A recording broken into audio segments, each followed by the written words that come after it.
Zetesk. Rants here with another rant. The great lie of the modern age is individual freedom. There is no absolute freedom, there are only degrees of control. No one has the freedom to travel faster than light, teleport, or conjure food out of thin air. Those are physical limitations, but there are also social limitations. No one has the freedom to drive on the sidewalk, fly helicopters in between buildings, build their own personal nuclear bombs, or buy things that ship in compostable packaging.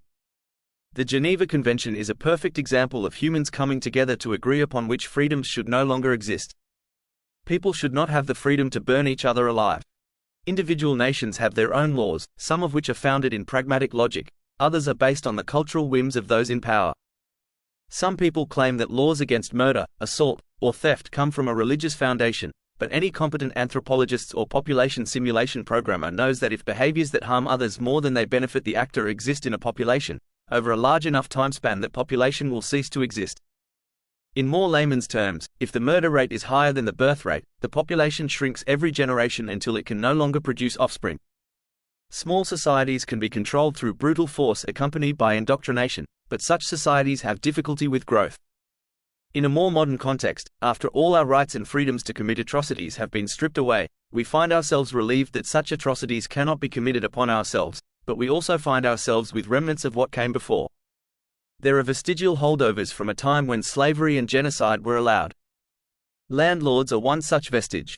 After the centuries of people murdering each other to control a piece of land, or being gifted land by someone who had their servants or slaves to kill the occupants, we ended up with a situation where all land on earth is owned by someone, at least on paper. Gone are the ideas that someone could escape into the woods and build their own log cabin. Don't you know that is public property? The thug servants of the most recent land thieves ask to the lone individual attempting to find freedom.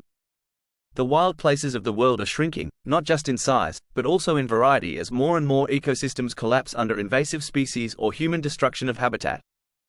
Yet even the wild spaces are owned by the governments of the nations that claim them. Over the past few hundred years, there have been several revolutions where the populace questioned the legitimacy of their rulers. Now I'm questioning mine. Housing prices are high because land prices are high. Land prices are set by those who own the land. Those who own land now either bought it from someone else who owned the land, or obtained it from the government when public land was chopped up. Going backward in time, through all the non-government land, at least in North America, eventually leads back to government-owned land, which was taken from the natives through force or through manipulative treaties which the government immediately broke their side of. In modern times, if a contract is broken, ownership of the goods exchanged reverts back to before the contract. If we apply that logic to land, then the governments of North and South America and Australia do not own any land. So-called public land rightfully belongs to the natives. Same goes for all privately owned land on those continents, which was all at one time or another purchased from or gifted by a government that had stolen it by force or coercion. You can't give land back to dead people, and we don't have any reliable method to trace the land back farther than that. Should land ownership revert to the modern descendants of whoever was there in the year 1500? 1400? Maybe the year 15,000 BCE? Eventually we go back in time far enough to when humans weren't stealing the land from other humans, but were stealing the land from other animals. The concept of land ownership and sale didn't exist at the beginning, it was created somewhere along the way. That brings us to the so-called Old World. There is less of a clear dividing line in history of massive change in ownership, but if we're thinking about 150,000 BCE we get to a point where even the lands of Europe, Asia, and North Africa were being taken over by humans from non-humans. Depending on your definition, human could mean the modern species of Homo sapiens, or it could mean the entire genus Homo.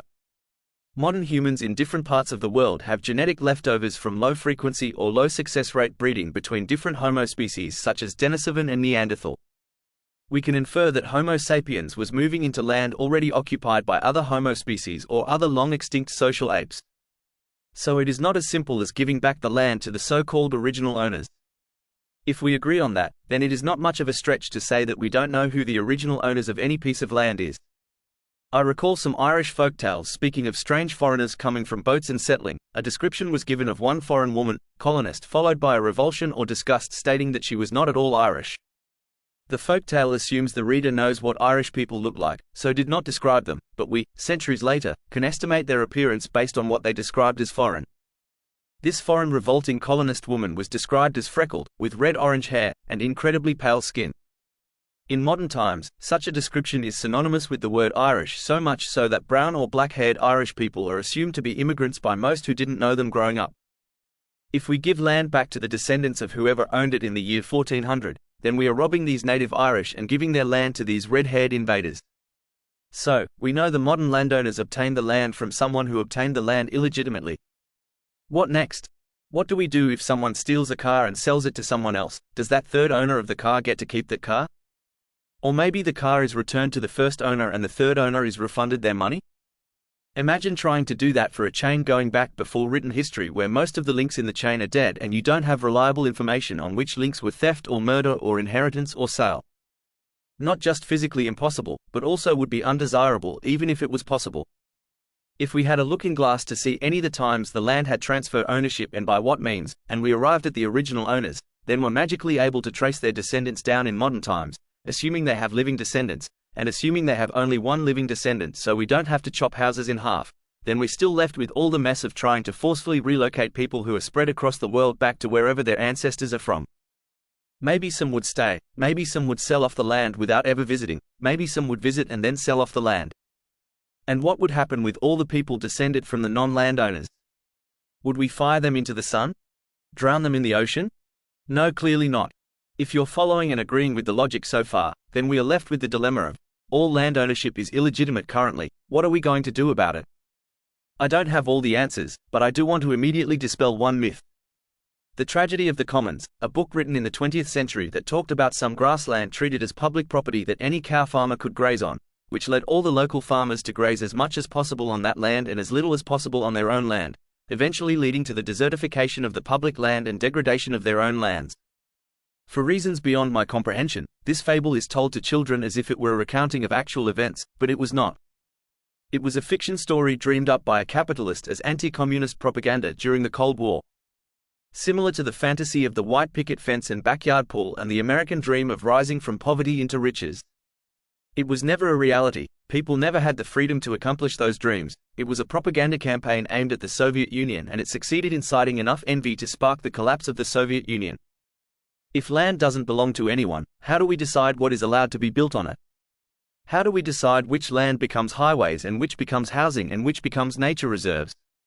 The plutocratic solution is to have the government repossess all land instantly, then allow the highest bidder to buy whichever land they want, and once all the land is bought, the government dissolves and each landowner becomes a dictator over whichever people they allow to stay on their new land.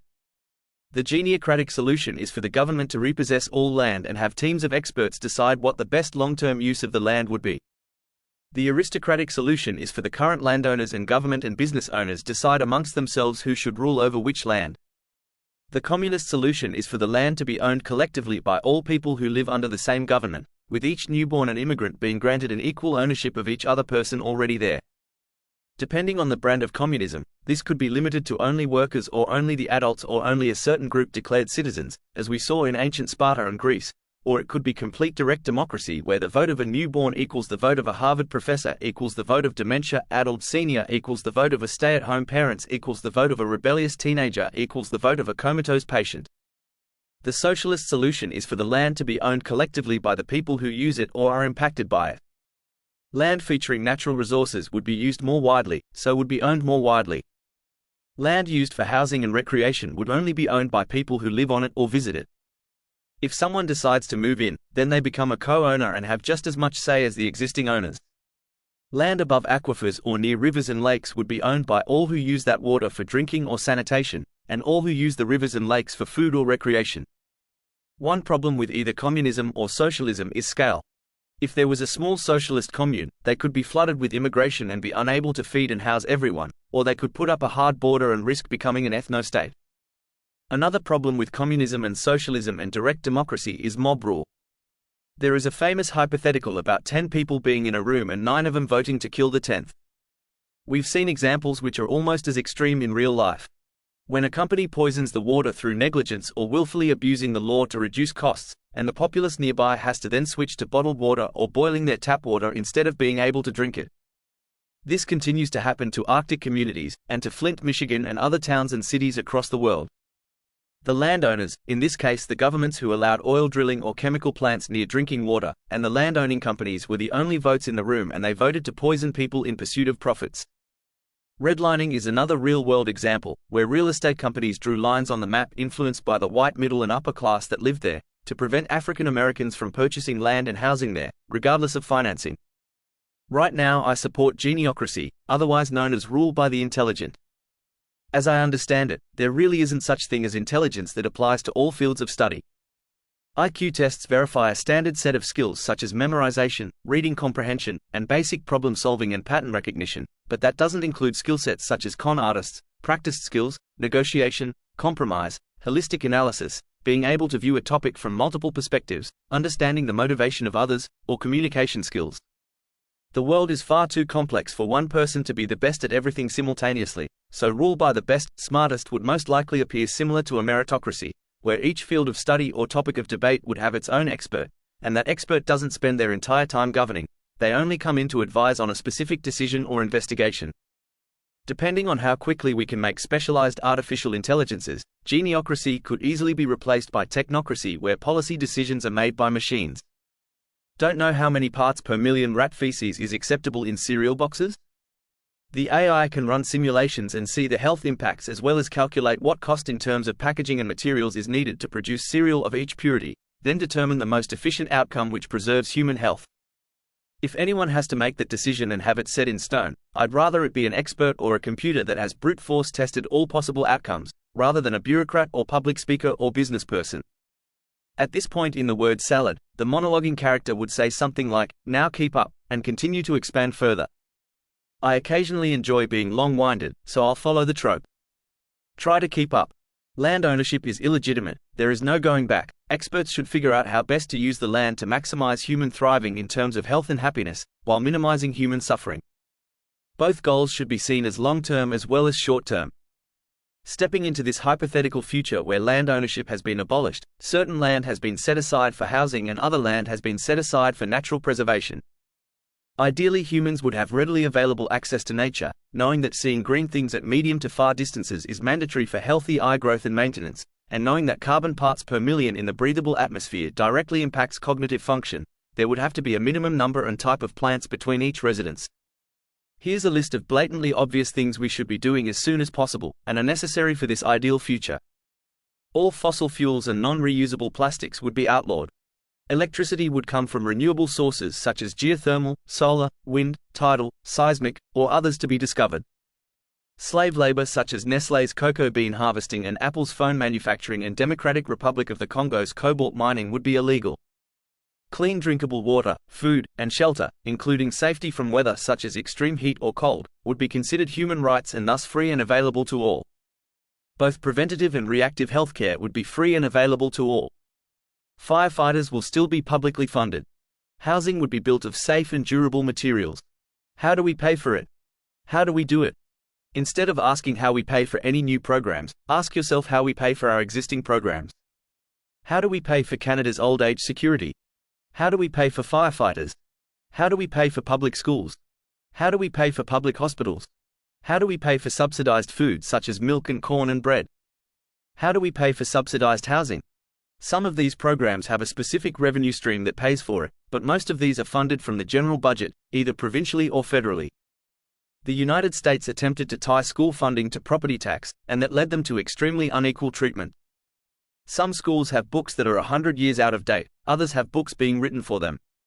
Some schools have police officers that murder little girls on their campus. The poor areas get worse schooling, which prevents their students from getting into post-secondary education, which keeps them in a cycle of generational poverty. Fire departments and public schools existed before income tax did. People across the world have accepted income tax as an immutable part of life, but it was originally intended to be a temporary tax to fund World War I, 1914 to 1918. As a thought experiment, let's pretend that there is a global reset on government. Some power comes and takes over the planet, kicks out all the current people in power, shuts down all government programs and erases everything related to government spending and revenue. It is up to you to create a government from scratch and decide which services it should offer and how we should pay for it. Since you're smart and have historical knowledge, you know sales tax hurts the lower class more than the upper class, so you make sure to only implement sales tax on luxury things. You remember that land ownership is illegitimate, so property tax can't exist because no one has formal ownership of the land. In your brainstorming session, someone reminds you that there are two philosophies of taxation. Tax the things you want to discourage and hope that tax revenue decreases every year as those activities or products fall out of popularity. Or tax things that are foundational to society so you know that tax revenue will grow with the population. What would we tax in the latter? A life tax. Every human pays an amount equal to a set amount each year. Parents would have to pay the life tax for their children. This tax could cripple the lower classes and plunge a lot of people into lifelong debt that they could never escape from, but it would provide funding to the government. Okay, so charging everyone the same amount doesn't give us good outcomes even if it seems fair on paper. What if instead of a fixed dollar amount, it is dependent on the person's wages? This gets us closer to an income tax rather than a life tax, but at this point everyone is paying the same percentage and there's no such thing as deductions. Canada's GDP in 2018 was roughly 2,231 billion Canadian dollars, and all the actual spending from the federal and provincial governments was 783 billion Canadian dollars. Therefore, an income tax of slightly less than 35.1% would be able to pay for all the expenses. This assumes no exceptions, no deductions, no distinction between corporations and humans, no distinction between investment income or salary income. This further assumes that the numbers given by the provinces, territories, and federal government do not include payments to each other. Lastly, this assumes that all GDP money is income for some human or corporation or other taxable entity under this no exceptions fantasy policy. This 35.1% is actually lower than the many income tax brackets in Canada, combining federal income tax and provincial income tax. However, the marginal tax rate system makes this comparison less meaningful since the higher tax rates only apply to the money earned above a certain threshold, so the effective tax rate is always much lower than the marginal tax rate. If the goal is spreading wealth evenly, and defunding, removing all government programs, we could have a 100% tax followed by a government check of GDP per capita. Like and subscribe.